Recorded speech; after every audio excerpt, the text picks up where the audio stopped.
moi j'étais pas assise sur un banc à attendre que le temps passe à papoter avec les autres mamans. Donc oui, il faut le dire, c'est épuisant. Mais à la fois, quand on voit le résultat, on se dit que ça vaut le coup. Ah, carrément. Voilà, c'est ça. 30 à 40% des mères d'enfants atteints de maladies rares sont célibataires.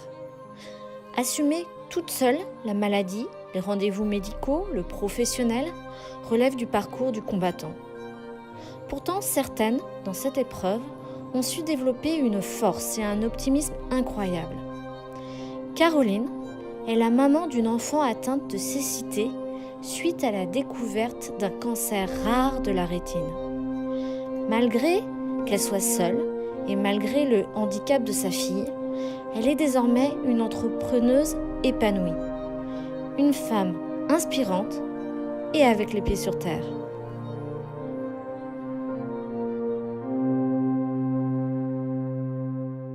Ce qu'elle est devenue aussi, c'est grâce à toi, parce que moi, je l'ai rencontrée.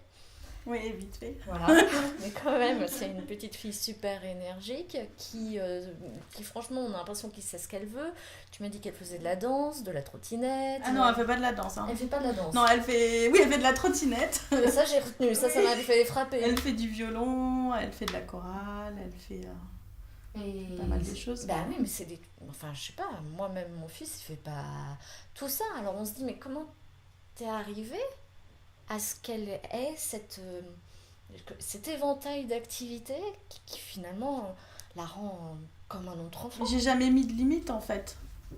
Pour moi, c'était à un moment, ça a été de se dire si elle avait pas ça, enfin entre guillemets, si elle était pas malade, si elle n'était pas non-voyante, qu'est-ce que j'aurais voulu pour elle? Parce que on veuille ou non, on vit bien dans une société où tout est bien calibré, nos enfants ils feront ça, on aimerait qu'ils fassent ça, qu'ils soient comme ça, et puis bon, le fait de devenir parent nous fait nous rendre compte que ça se passe pas toujours comme ça, comme on aimerait ou comme on veut. D'ailleurs, on apprend à être peut-être des fois un peu plus laxiste, un peu moins... enclin dans des idées préconçues, ils nous apprennent à être un peu plus ronds, quoi, à être moins carrés aussi, les enfants.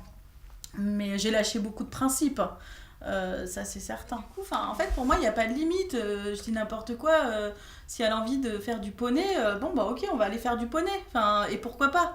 Et ça va demander peut-être plus d'organisation, il va falloir demander avant, prévenir qu'elle est aveugle, il va falloir... Peut-être moi que je sois un peu plus présente à côté. Oui, c'est plus fatigant, oui. Parce qu'au parc, quand elle était petite, les toboggans, au début, je montais dedans. Et puis, j'étais toujours à côté, à taper, à lui dire viens par-ci, viens là, fais attention, et pas comme ça, et à droite, et à gauche. Oui, moi, j'étais pas assise sur un banc à attendre que le temps passe à papoter avec les autres mamans. Donc oui, il faut le dire, c'est épuisant. Mais à la fois, quand on voit le résultat... on se dit que ça vaut le coup. Ah, carrément. Voilà, c'est ça.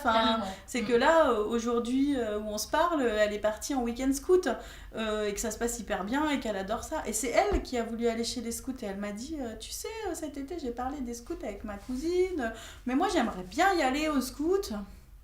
Ok, tu vas aller au scout, tu vas aller au scout. Je vois pas de problème. Puis moi, ça me fera de temps en temps un samedi aussi pour moi, puisque maintenant j'ai appris à m'occuper de moi. Donc voilà, mais je me souviens, elle était en moyenne section. Et une maman me dit, pour son anniversaire, j'ai croisé ta fille, je lui ai demandé ce qu'elle aimerait bien et elle m'a dit des patins à roulettes.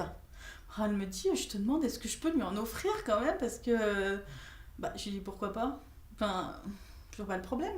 Elle a envie de patins à roulettes, elle veut faire l'expérience... Et quand on est arrivé à la maison, que je lui ai mis les patins à roulettes, hop, elle est partie dans le couloir, en longeant le mur, voilà. Et, elle en a jamais fait beaucoup, hein. Elle n'est pas une grande professionnelle du patin à roulettes, mais elle en a fait de temps en temps, et elle est contente. Et oui, il faut lui donner la main, mais voilà, c'est pas... Le but, c'est pas d'en faire une professionnelle du roller. J'ai l'impression qu'en fait, tu la rends indépendante. C'est bien ça, en fait. Ah oui, mais moi, mon objectif, c'est quoi? C'est pas de me la garder toute la vie. C'est qu'un jour, je pense que j'aurai réussi ma vie le jour où elle aura sa propre vie et où moi, c'est ce que je dis à chaque fois qu'on me pose la question, que plus tard, moi je puisse aussi partir de ce monde en étant tranquille et en me disant que ma fille elle a sa vie et qu'elle dépend de personne. Enfin, elle aura toujours une certaine dépendance, mais on est tous dépendants de toute façon de la société, de quelqu'un d'autre. C'est extrêmement rare quand même. Enfin, on peut pas faire sa vie seule. C'est même la réussite professionnelle, elle est là grâce à une équipe. Moi aujourd'hui, si j'avance dans le travail, certes c'est dû à mon travail personnel, mais parce que j'ai été entourée aussi, j'ai su aller vers les bonnes personnes, ou j'ai eu des bonnes personnes qui sont venues vers moi. Mais on réussit rien tout seul. Voilà. Et elle te dit quoi, ta fille, maintenant?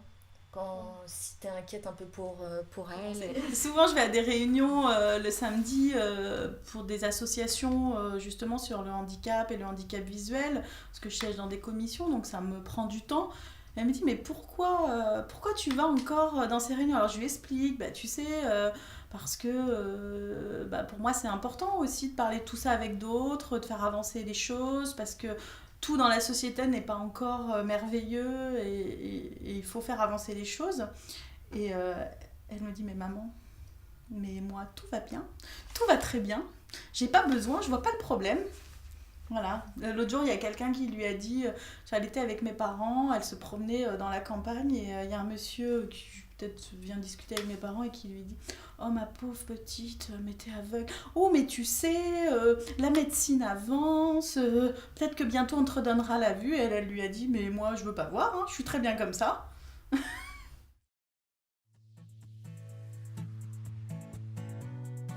J'ai créé une association, je me suis mise à faire des livres adaptés, au départ pour elle, puis pour les autres, parce qu'il y avait j'ai trouvé qu'il y avait un grand manque, et donc j'ai voulu pallier à ce manque finalement. Et puis je me suis formée parce que je me suis passionnée, j'ai eu envie de faire les choses bien, et voilà, et c'est devenu un vrai projet professionnel.